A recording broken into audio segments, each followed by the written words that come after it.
Good afternoon, KHM agents and agents across the country. Welcome to KHM Today, your weekly resource for industry news and straight up fun. I'm your host, Carolyn Orff, and today is May 25th, 2022, and I believe it is our 69th episode. You guys, I can't believe we've made it this far. I hope you all enjoyed last week's episode, even though it was pre-recorded due to my daughter graduating last Wednesday. I thank you all for giving me that time.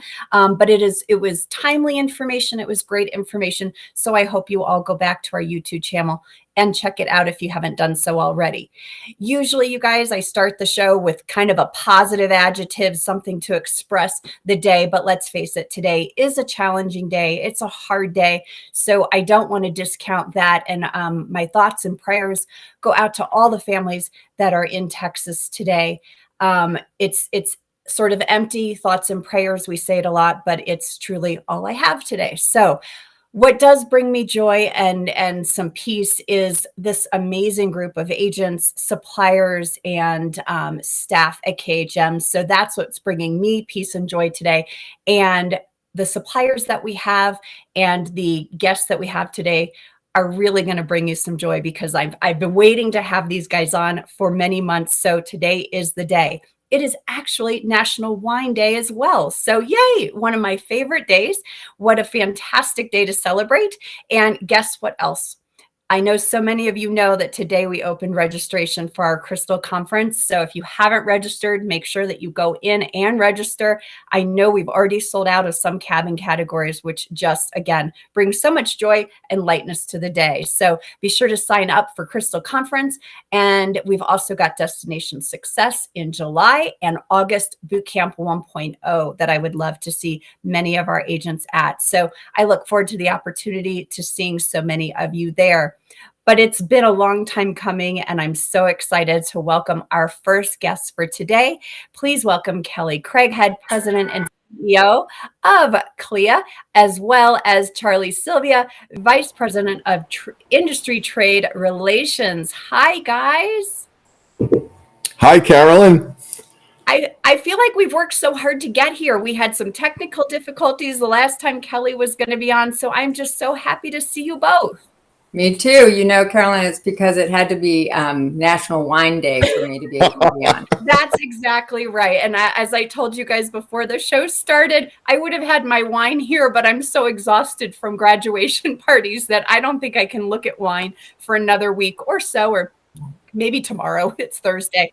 But anyways, I'm so glad you're both here. You know, agents hear a lot of letters in the travel industry. We've got CLIA, we've got ASTO, we've got IATN, we've got TLN. Why is it important for agents to be a part of CLIA? Oh, God. Charlie, do you mind if I take that? Please, Kelly. You know, it is a lot of times like alphabet soup. But one of the best alphabets is the alphabet that comes along with the credentialing that CLIA provides. So I think the simplest way to think about CLIA is to kind of think about us as your own dedicated sales and marketing department. You know, some of the things that our North American travel trade team does, of which Charlie is the face of and our greatest ambassador, is to really provide kind of tools and resources and services that literally help you make money and save money. So I think that's really just an important takeaway.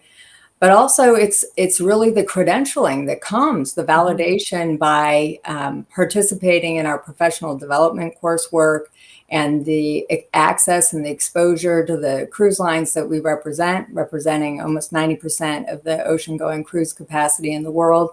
And so it really is kind of a one-stop shop for selling cruise, you know, really providing that instruction from how you sell holiday travel generally to how do you sell cruise travel specifically.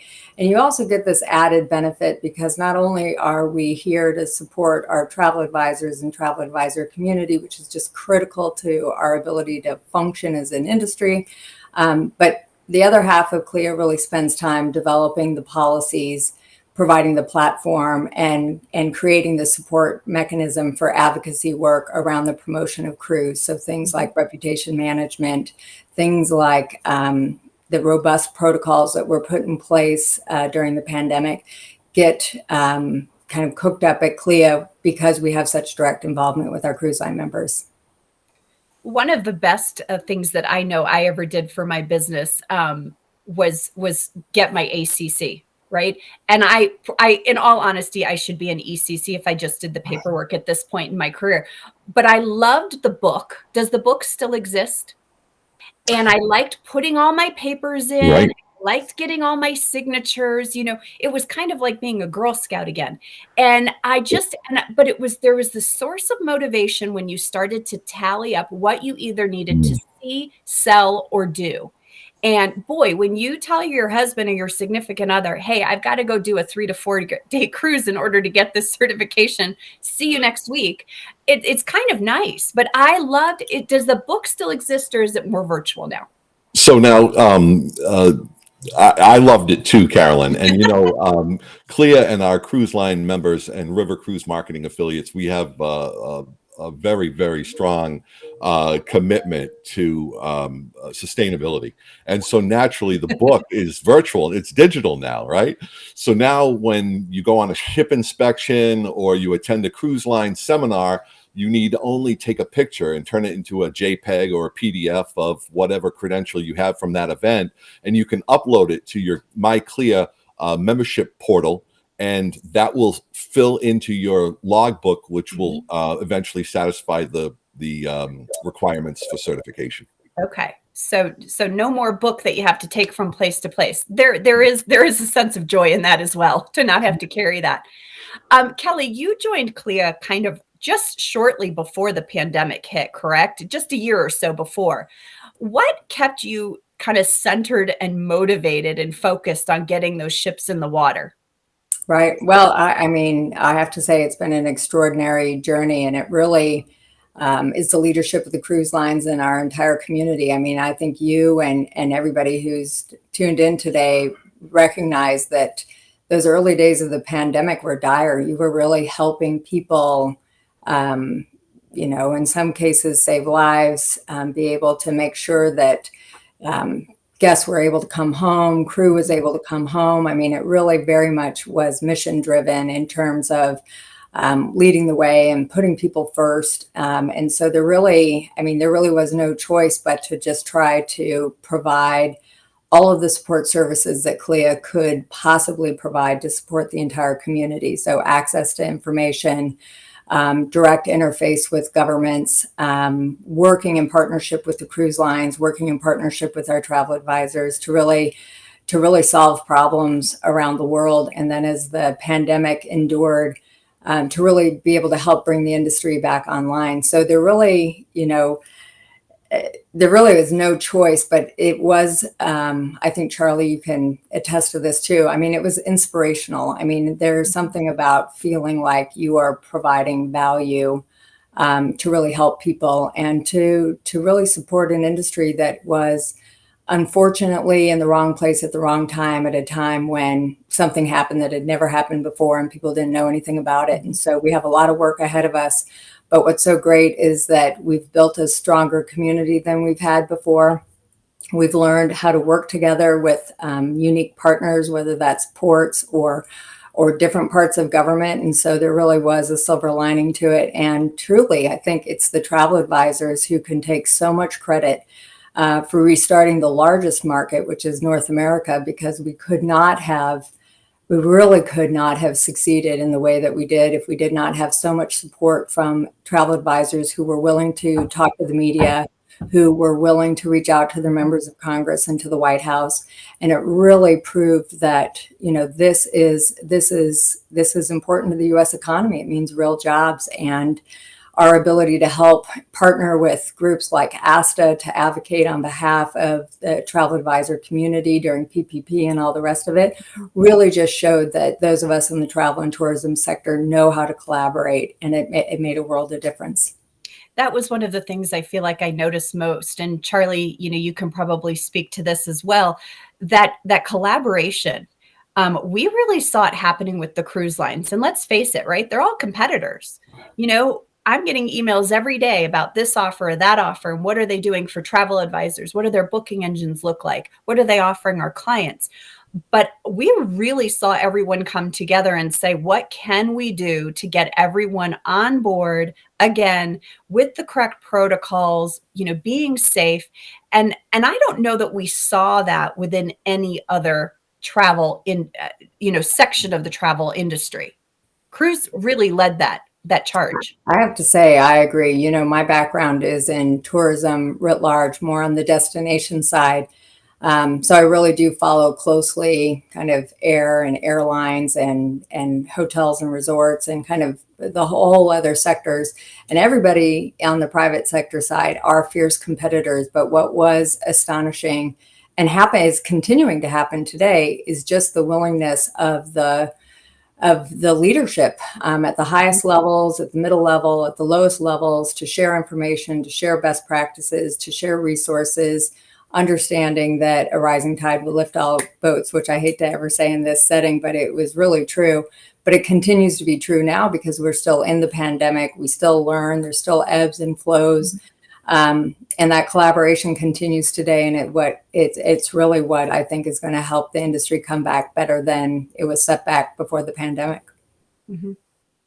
Charlie, you, when I've heard you speak, one of the most fun things that you always add into your talks are the number of new ships, the number of berths that are getting out there into the marketplace. And I am still astounded by the fact that even after, and during a pandemic, we have all these ships that are coming out. I think it's just crazy cool. And at our last boot camp event, we look at some of the trends that you guys put out there, and there's things like sustainability, more open space, all of that. And I just think it's amazing that these new ships and these new concepts reflect things that really are pandemic ideas, yet someone had to come up with these years ago, right? As the blueprints were being made. What can travel advisors do to sell into all of these berths that are coming on the market?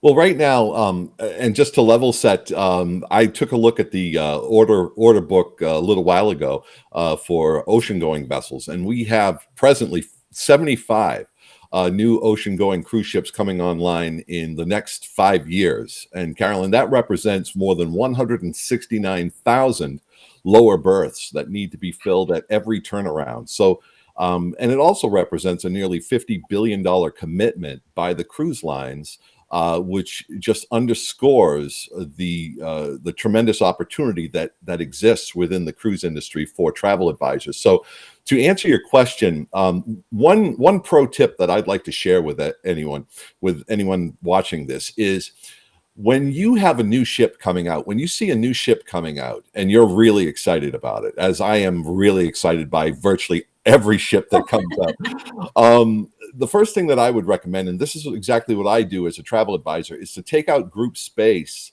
on those vessels. And remember that an inaugural season, the inaugural of a cruise ship does not necessarily have to be the first sailing of that ship. I would make my Charlie's inaugural, and I would take a group of 50 or 100 guests with me on these new ships, and it would be during the inaugural year.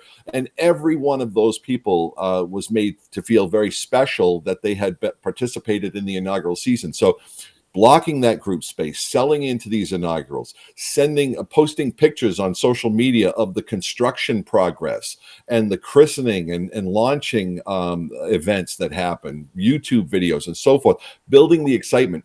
The only thing that's better, Carolyn, than a new car smell is a new ship smell.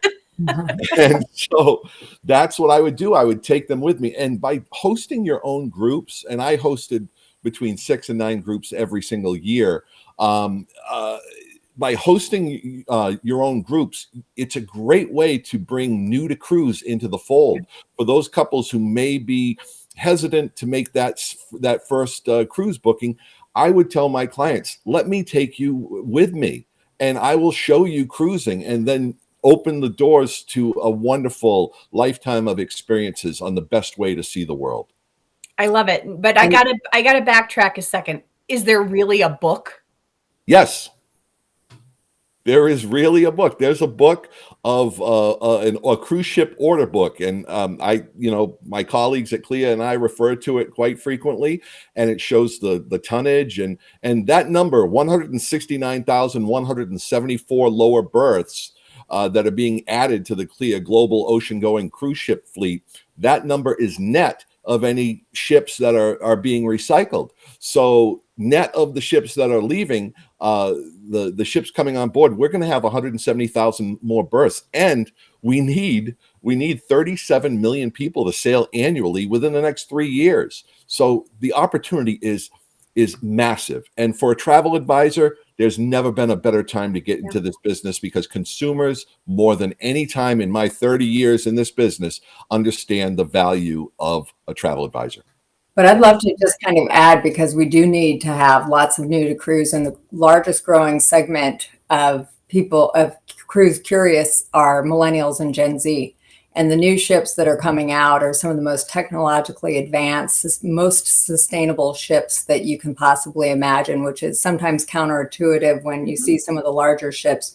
But they really do have cutting edge technologies that are making them a sustainable leisure choice. And I think that confluence of the segment that is most interested in cruising, even after the pandemic, and the technological innovations that are happening, not only as the ship, but in the hotel operations and some of the exciting kind of shore excursions and kind of approach to what the cruise experience is. And I know you have John Diorio on from Virgin. They do this exceptionally well, but there really are so many synergies with this growing segment that could really help, whether it's a group as part of an inaugural or as part of your own outreach strategy, because they really are consistently demonstrating through our research that they are our biggest growing segment. Well, let's face it, guest satisfaction is through the roof as well. I mean, people get on a ship right now and they are just thrilled with the experience. I think we saw that even over spring break when ships were more full than they've been. The satisfaction of guests was just through the roof. And that, as a travel advisor, is what I want to see. I don't want to be sweating bullets for a week while someone's on vacation wondering if they're having a good time. It sounds like everyone's having a good time on a cruise. So what is the future of CLIA? What does the next 6 to 9 months look like?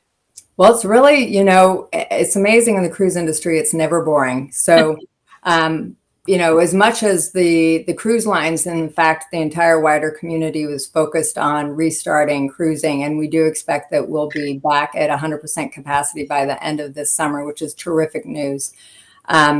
We never took our eye off the commitment we have to environmental sustainability and destination stewardship, which is a good thing, because I think you've probably all noticed that tourism is back in force with more people traveling than ever. And so we recently made some pretty exciting announcements at Seatrade, a commitment to pursue net carbon zero cruising by 2050, a commitment to make sure all of these ships that are coming out are equipped with shoreside electrical power capabilities so that they can hook up at any place that has a port, and that in places where they don't have that capability, they'll use low emissions fuel. And so really there is an overwhelming focus on sustainability as it relates to environmental sustainability. And we recently announced a couple of agreements in places like Palma in the Pacific Northwest of North America to really demonstrate the industry's commitment to engaging with the communities where the ships visit, and to really making an investment both of human and financial resources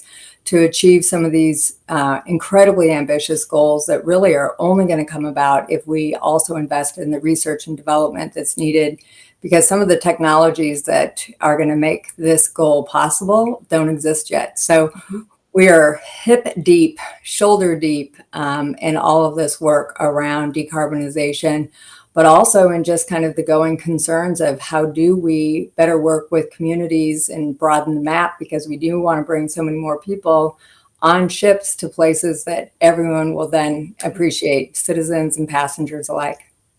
Well, I think it's a shared goal, the passengers and the cruise lines, and of course your organization, to enjoy vacation, but also be environmentally conscious. I think that's definitely a trend that we're seeing. Before I let you both go, Charlie, I know that you were on Virgin a few weeks ago. I was. Tell us a little bit about what you thought as we lead into John coming on. Oh my God, remarkable food and service. Not only is the ship spectacular, it's an engineering marvel and just gorgeous. The food and service were truly exceptional. I can make some food recommendations if anyone's planning a cruise on Virgin Voyages. I know John has his favorites as well, but I highly recommend it. It was a fabulous 5 days. Awesome. Well, before I let you go, we've got a question from someone that's watching. How does a new agent like myself join CLIA? Are there sales requirements? So what do they have to do, Charlie? Oh, it couldn't be simpler. All you have to do is visit cruising.org, and in the upper right-hand corner, you want to click Log In. That's where you can create your own account, and that's basically your contact information and a picture of you, like a passport photo. And then you need to affiliate with KHM Travel Group, and you'll see the little button light up where you can join as an individual agent member, a 2022 individual agent member of CLIA affiliated with KHM Travel Group. And the sales requirements are fairly broad, but I will tell you that KHM Travel Group is very, very kind in that you allow agents to access our educational resources, and we thank you for that. But I'm proud to say that KHM Travel Group is one of our premier members, which is our highest membership echelon, and it's reserved for the most elite and prominent, influential retailers of travel. So thank you for the commitment that you have to the success of travel advisors. Well, thank you both. And Jenny, I'm going to tell you, please use a better photo than your passport photo. You can smile on your CLIA card. You can smile, yes. Well, thank you both for your time. We appreciate your partnership so much, and thank you so much for being here. Thank you, Carolyn. We just loved it. I hope we can come back again. Absolutely. Thank you. Bye. All right, you guys, I'm excited. I think I'm the only travel advisor in the country that has yet to meet this man in person. Please welcome John Diorio, Vice President of North American Sales with Virgin Voyages. Welcome, John. Good afternoon, Carolyn. How are you? I'm great. The number of agents within KHM that have posted pictures with you on board, I mean, it's got to be in the hundreds that I really feel like I am the only one that has yet to meet you in person. Well, we're going to have to fix that. What do you got going on this weekend? I know. More graduation parties. More graduation. Well, better yet, we need you on board Scarlet Lady, like Charlie just had the pleasure of experiencing. So maybe we can work that into the next. I think we need to, but I wanted to share with you. I put a note out on our Facebook group to ask people what they thought when they sailed with you. And here are some of the things that I heard. And I asked them to share one adjective. Adjective. Our agents do not know what one means. They gave me travel advisors. Yes. They're going to keep talking. So here's what I got. Awesome, delicious, unique, relaxing, vibrant, seamless, brilliant, over the top, innovative, and free champagne were just a few of the words to describe your product. What do you have to say? Well, look, I'm humbled because those are great adjectives and I love hearing that. Not sure if that was just one first mate or a whole bunch of them. That was a whole bunch. We set out many, many years ago to really create a very unique way of sailing. And there's a lot of great product out there, right? But we needed to create something different. And so everything we designed, from the adult only side of things to the different way we did training and everything like that, we had the opportunity to get advisors on to experience it. And we're seeing it in the reviews on TripAdvisor and Cruise Critic. Those words don't surprise me at all. It's a product that is much needed in the industry because there's a niche for us. Yeah. And so far it's been very, very, very well received. When you joined Virgin Voyages, did you know what you were signing up for? Was the vision clear, or did you help guide that vision? I mean, I feel like we've been watching this for many years, and I did you know what you were signing up for? So look, I've told this story before. When I got recruited to come over, I got a phone call and they were like, "Hey, we'd love to talk to you. Virgin has a cruise line." And I was like, "Oh, okay, sure." And in all honesty, I had no idea they were building a cruise line. I really wasn't in that cruise world, but I've been with the company almost 4 years. And I think when I came on board, we had some renderings and we didn't even have a website for our travel partners just yet. We didn't even call them First Mates. But the one thing we were told as we went through this brand camp of what the product was going to be was what that experience was going to be, how we were going to make it adult only, how we were going to curate the experiences and the food and do it differently. And fast forward to October of last year, we go live and we're sailing and the ship is in the water. And it took me a couple months to get on. And when I got on, it was like to go back and hear the words we were told 4 years ago, what the experience was going to be, to see it just come to life and exactly how we envisioned it was unbelievable.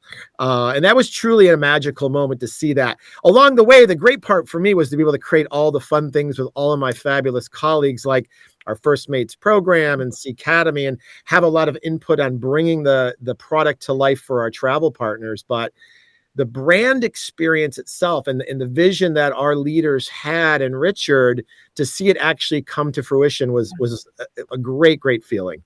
Well, and I feel like there were some delays with COVID and some challenges and things like that.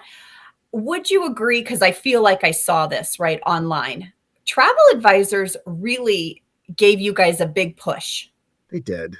Would you agree with that statement that that's one of the reasons I feel like you've been able to take off so quickly and successfully is because there was that relationship. There was. I mean, we were working with our First Mates going back to 2018 before we even launched the website, even going live as a company. And, we knew really early on that we needed to partner with all of the best travel advisors out there. And, we were 13 days away from sailing from our first inaugural when unfortunately COVID hit. And the amount of feedback we got from our First Mates of just hang in there. We believe in the product. We can't wait to see it. And, they went through every delay with us.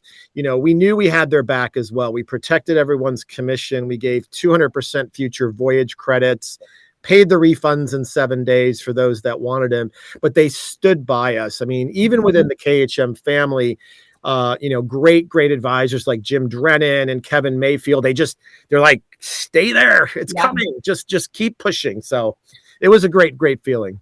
It's an uphill battle some days, but I feel like watching it online, it's been worth it.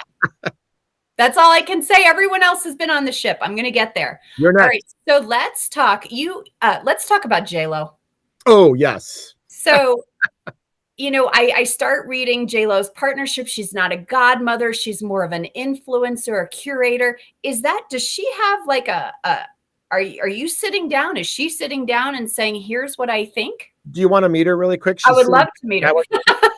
Gotta go. Sorry. I'm so sorry. She's really busy. I call my KHM friends out there. I wanted to meet J-Lo. I think it goes back to just how Virgin Voyages wants to be a little bit different when it comes to how they do things. And it's not so much a Virgin Voyages thing. It's pretty much part of the DNA of all the Virgin companies for the last 50 years. But when it came to thinking about that kind of traditional godmother role, we were really thinking of someone.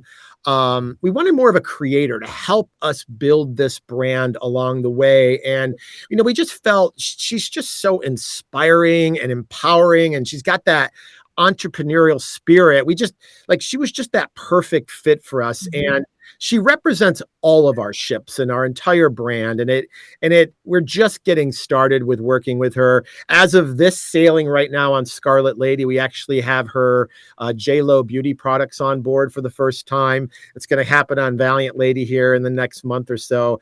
And I think we've got so much more to come with and how we're going to work with Jennifer. So we're super excited about the partnership. And she's also an investor in our company too. So it's not ceremonial. She's investing her own money with us, and she believes in the product. Well, and let's face it, she's a very likable person. I know. You like her, and we're about the same age, and I just feel like, she's not. She gets us. Yeah. She gets it, but she's still hip. Like you're not, my kids still like her. So I feel like there's this nice balance, and she does seem like the perfect fit to be able to offer valuable feedback and ideas as the company grows. She's a great fit. And I think I said, we're just getting started with how that partnership and relationship is really going to just blossom for us. So the other day on a phone call with the marketing team here at KHM, someone said, have you seen the new ad for Virgin Voyages? And I said, no, I haven't seen it. And she said, it's the only ad that I stop when it's on YouTube, right? That I say, don't fast forward or don't skip the ad.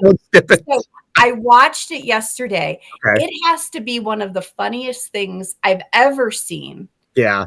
Put out there. And so you guys, if you have not seen this ad, just go Google on YouTube, Virgin Voyages ad. And it's all about no kids. It's hilarious. It is. It's one of the biggest reasons people are booking us today. The fact that we've designed this adults only experience. And, we do like to joke about the fact that there are no kids, and, and it's a tough week to talk about that, as you know.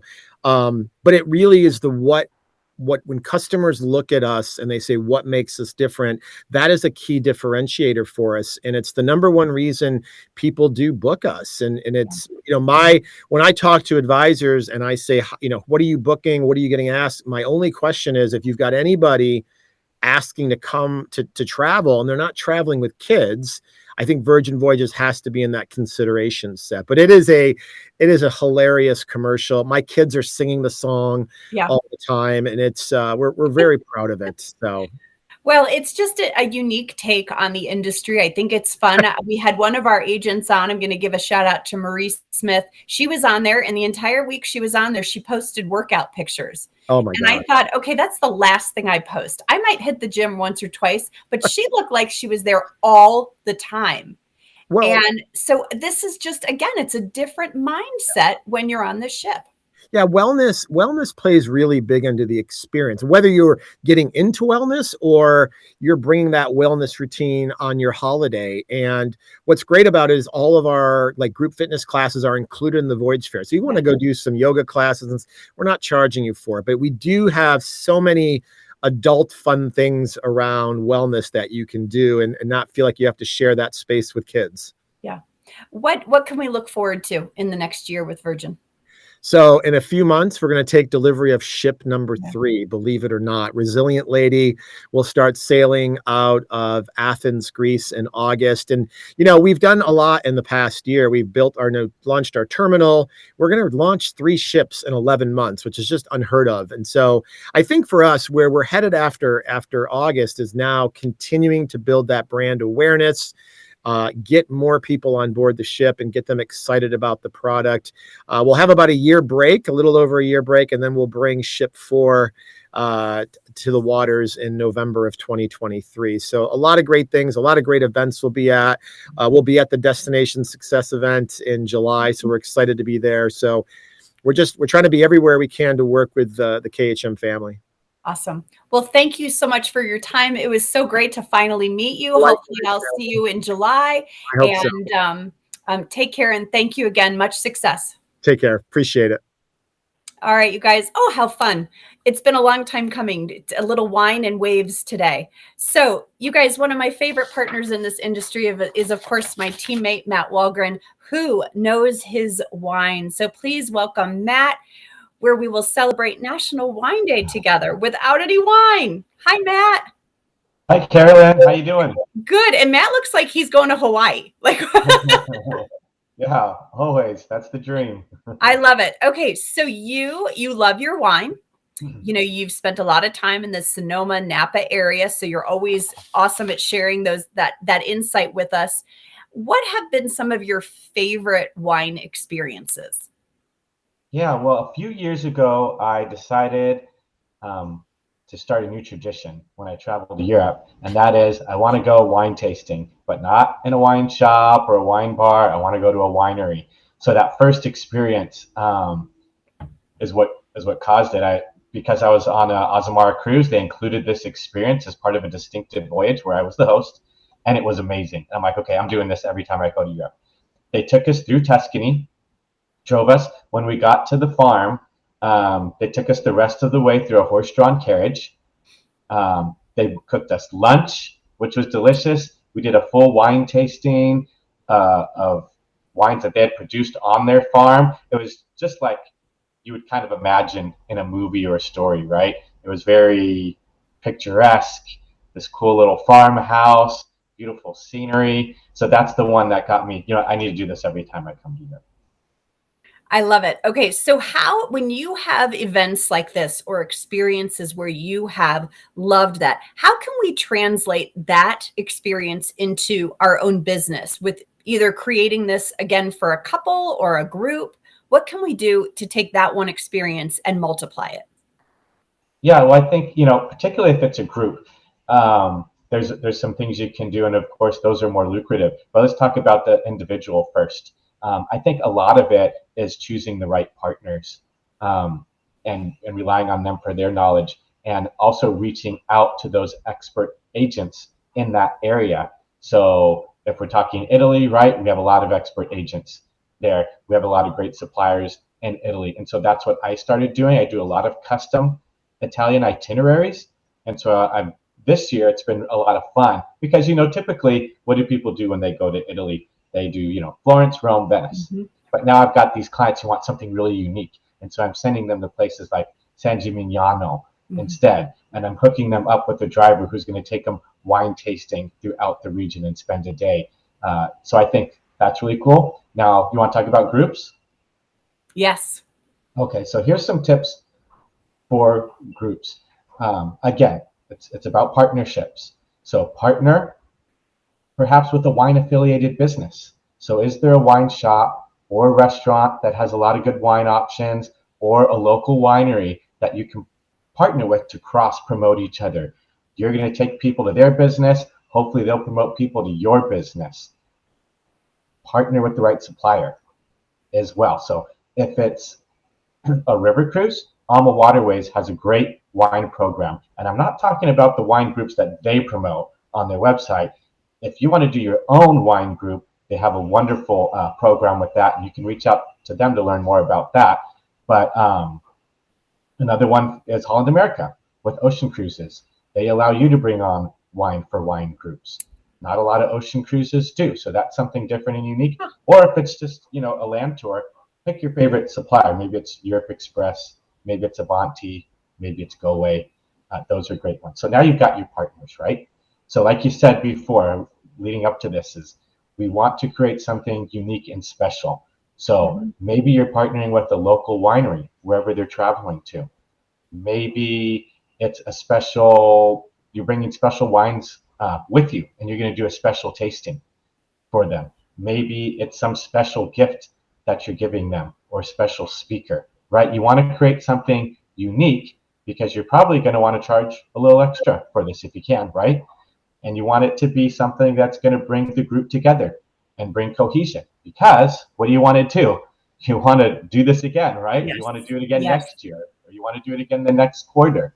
So those are kind of the main tips with the group. One thing I would add, if you've got a group, when there's a group trip and there's a lot of cohesion, everybody's enjoying each other's company, you get this high, right? Even when you're traveling, right? You get this little high. So if you can plan next year's trip before, or at least collect deposits before that trip ends, while they're still on that high, you're going to have a better chance of continuing this group and building it and making it bigger. Yes, I would completely agree with that. And just add that even if the group, right, we have our small dinner party, right? Maybe it doesn't end up being a huge group. Maybe it's 3 couples, right? Still have that next trip in the works, so that you can say, we had such a great time. Here's the next one. Oh, and please invite your friends. And my guess is if they're on Facebook or social media at all, they have already been putting this trip out there, and people are saying, ooh, I want to go the next time. So I think that's a great thing. Always have the next one planned, even if you're not sure this one is going off. And make the people who came with you feel special, right? Yeah. So what you're going to say is, hey, I'm going to give you early access to you, not just you, but your friends too. Yeah. And I'm going to give you special early access, but you need to deposit by this time. And then, after that, I'm going to open it up to the world. So get your deposits in now. Yeah.